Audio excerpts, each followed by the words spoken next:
This is Rachel Shatto with Pride.com. And today I'm speaking with BJ Minor of Hulu's series, Mike. First of all, how are you doing today? I'm so well. I'm so excited to be talking with you. I feel so blessed and seen, and I'm just so excited. I have no other words other than excited. I've been saying wow a lot on social media, and I literally had to put in my story, oh, I'm just so grateful. I can't think of any other thing to say other than wow and gratitude and blessed. It's amazing. Well, I feel the feeling is totally mutual. I'm super excited to talk with you today. I watched Mike, and your performance is so powerful. You broke my heart. How does it feel to have that out in the world now? Something you put your heart and soul into. It's incredible. It feels like it was such an out of body experience getting to watch myself, especially playing such a hyper masculine figure, but also getting to bring so much humanity to it. It was literally a role I'd never even imagined for myself. So getting to do it and then actually be alive to see it, because no day is guaranteed, right? So even after I shot it, I was like, God, if you just let me see this, I will be so grateful. So actually getting to see it and share that space with my friends and family who watched it with me, it was incredible. That is incredible. How did you first, get the role? How did that come about? It's a crazy story. So I got it through a self-submission. Oh. I had so much hesitation. One day it was just on Actors Access, Hulu was looking for a young Mike Tyson. And I had been told I kind of looked like young Mike, but I didn't really see it for myself. So I just had so many reservations. Also being a queer non-binary artist, I really thought it was just a shot in the dark. But eventually I was just like, sis, you're already paying for the subscription, so just go ahead and submit yourself. So I did, and I got the audition, and the same week I turned in my self-tape, I had a director session with Craig, the director. So what an experience. And all my friends, every time I told someone that I was auditioning for Young Mike, they would get goosebumps. So I just felt like spiritually and in the universe, everything was pushing me towards that role. Yeah. It seems like it was kind of meant to be, right? Right. All those things have to come together in order for it to happen, especially with something like a self-tape. That's really incredible. How do you prepare for a role like Mike Tyson? There's a physicality, there is, a manner of speech, there's all kinds of things. And he's so well known. How do you prepare? Well, one, I will say it was intimidating. It was very intimidating. Also because my preparation time wasn't what I think people would expect. I had a total of 10 days to learn how to box. And he's one of the greatest boxers ever. Yeah. So I had 10 days, but I had 4 amazing boxing coaches. And then for the voice, I had 3 voice and dialect sessions with my voice coach, TJ. So wow. Not a lot of preparation, but I'm super proud of where we got for filming. Mm-hmm. Yeah, it is an incredible performance. Like I told you at the top, you broke my heart. So, Mike Tyson is someone who looms large in pop culture. He's a complicated figure. I think a lot of people have conflicted feelings about him.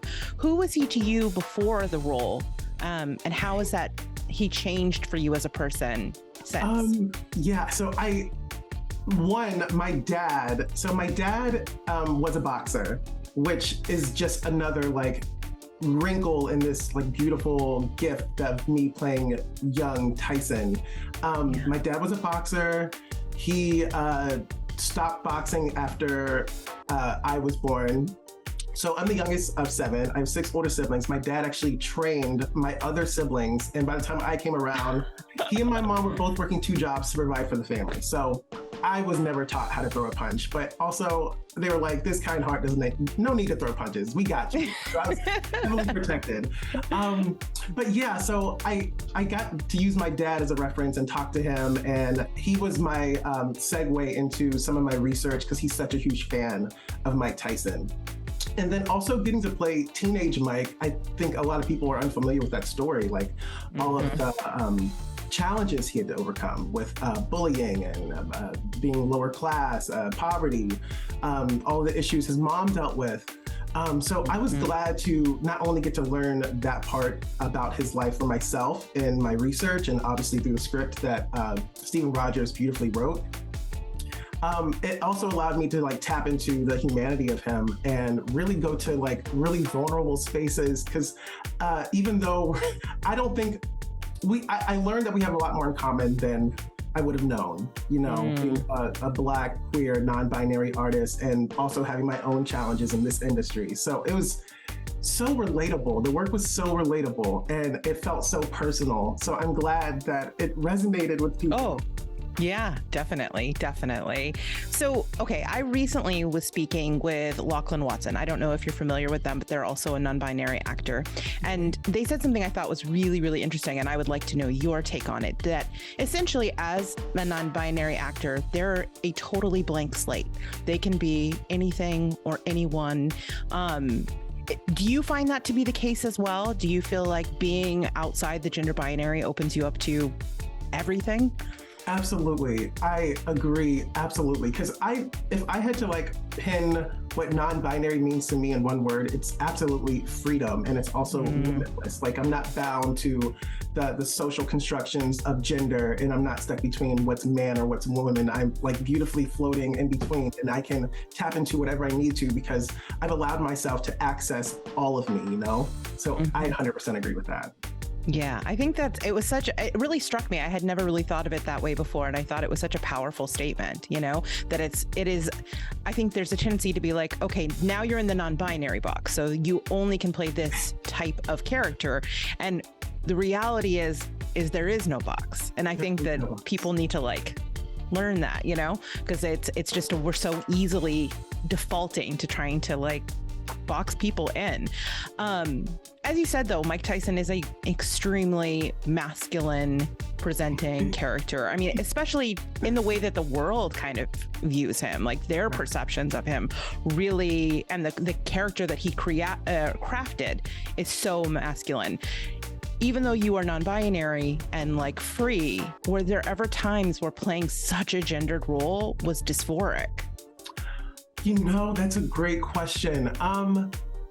For this, I didn't experience gender dysphoria, even though sometimes when I do get cis hetero role opportunities, I do very much feel that. But for this, I guess what took over me most was that this was something that was going to create visibility for my community. And in a sense, that created gender euphoria. Knowing that it was bigger than me, you know, that this could possibly open doors, not just for me, but other queer, non-binary, trans artists. So that kind of overtook any kind of dysphoria. Oh, that's amazing. I always wonder, you know, about that. And when I was watching it, you know, like so much of it is about, at that age, Mike figuring out how the character that he's going to create, and so much of that is rooted in gender. And knowing that it was being played by a non-binary person, I was like, I need to know about this. I need to know about your experience. So can I ask you a little bit about like when you first came out as non-binary and what that journey was like for you? Oh my God. Yeah. Oh, it was like one of the most beautiful experiences. I just never felt comfortable with he, him pronouns. So that's kind of where I started like discovering my gender, just never felt comfortable with that. I never felt comfortable being labeled as just a gay man. So I started doing my research and I was like, where do I fall? A lot of my friends are trans women, but I knew I wasn't in a space where I wanted to like medically change my body. So that journey was, I wouldn't say difficult, but definitely a little confusing until I came across the term non-binary, and it just like hit me like a ton of bricks in the most beautiful way. It felt like so spiritual. Like I just remember like sobbing the most happy tears, like, finally, like I make sense to myself. So I could finally start loving myself the way I needed to, you know? So I just started becoming more comfortable with how I present myself, started buying dresses and skirts, which has been so much fun, painting my nails, beating the face, you know, and just depending on how I feel that day is how I present myself. And it's been such a blessing and so cool. Oh, that's so great. You're trying to make me cry again? Again? I love you. You're so cool. You too. Did you ever have concerns though when you were coming out? I know people have talked about in the past, concerns about what sharing your gender journey would have on your career, or were you ever counseled to keep it quiet or to downplay it in any way? I'm very blessed to have a supportive family and friend group that literally just accepted me the second I said it. I have lived such a blessed life, and I just really wish more queer people could experience it. I've been just so uplifted and protected and loved for just being me. I also have a queer representation. My managers are called Queer Up, and they represent all queer artists. So I've just been so blessed to be able to occupy spaces that affirm me and uplift me. So yeah, I haven't had, thank God, any gay traumas.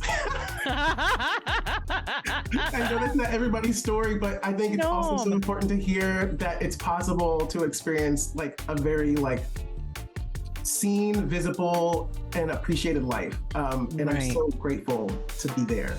Yeah, I think you're right. I think that is a really powerful story people need to hear, because I think there are a lot of stories of people overcoming trauma, which I think absolutely is an essential story, and people need to know that there's coming back from that kind of thing. But if you know that trauma is a part of the bargain, it's even harder to come out and be your authentic self. So having stories like yours, I think, are really inspirational. So I'm glad you were able to share it. Do you feel like things are changing? Like you said, you have queer representation, and do you feel like there are more opportunities, or people are creating more space for trans and non-binary work? Absolutely. Some of my favorite artists to watch are trans, queer, non-binary, MJ Rodriguez, RuPaul, Billy Porter. There's just so much the community is big, and they are making such a statement in the industry, and it's so cool to get to add a wrinkle to that story. So I definitely think the opportunities are coming, and I think even with this booking alone, our eyes are on the community in such a beautiful way that to not put us in the box and to give us those opportunities, and you'll be so surprised of the art we can create. So absolutely, I definitely think we're making pivots in the right direction.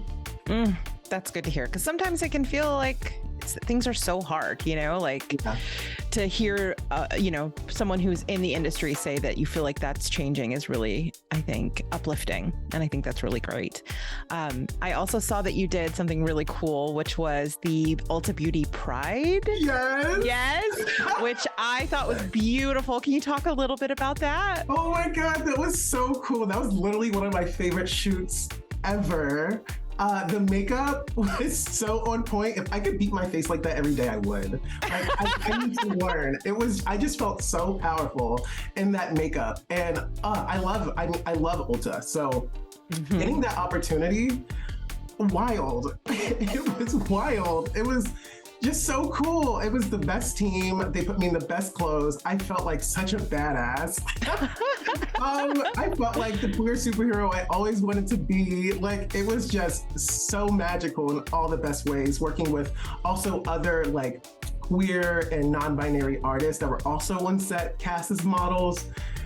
It was just so cool. Wow, our faces are not just in Ulta, but also in Target stores where queer kids are going to be walking by and seeing something they can relate to. That's incredible. That is just so wild. And to think that they're going to see my face with eyeshadow and be I relate to that person. Something inside me feels like this is family. And that's mind-boggling. I feel so blessed to get to be a part of something like that, let alone be a vessel used for something like that. It's what? Yeah, I'm always kind of blown away by curious about what that must feel like to be the person you needed to see. What the kind of the mind games of that, in a good way, of being I needed this and I am this for someone else. It's got to be pretty incredible. It's still sinking in. That's fair. Still literally sinking in. So, obviously the sky is the limit for you. You've done Mike, you've done this Ulta Beauty, you've done, there are no boxes for you. What is next? What have you got going on next? So I just wrapped a feature Christmas film, which was so much fun because, so just like working on Mike, I get to work with absolute legends like Harvey Keitel, Olenike, who played my mom, Russell Hornsby, awesome directors like Craig, and writers like Steven Rogers, and showrunners like Karen. But the Black community will know there's a movie called Friday, and there's an actor in it named Faison Love. So it was fun getting to work with him on the Christmas movie I just finished. So that was fun. Like just literally getting to work with people that I grew up watching is so cool. But you know, I'm dreaming big. Like I've read online things like one day there could be like a non-binary James Bond. Like I'm just dreaming big. Like who knows? Yeah. I'm not gonna allow myself to be put in a box. There could be a non-binary Marvel character, which I already know. I think if I'm not wrong, I want to say like Shea Coulee just got cast for something in Marvel. So it's just like the sky's the limit. Let's go. Let's do it. I need you to like high kick through those ceilings because I cannot wait. Oh, this has been so much fun. Thank you so much for taking the time to chat with me. You are a delight. Mike is an incredible project. You are a highlight in it, which is saying a lot. And I can't wait to see this Christmas movie. All right. Awesome. Have a great day. You too. Thanks for taking the time to chat with us today, BJ. If you enjoyed that, be sure to subscribe to Pride's YouTube channel and visit us at pride.com.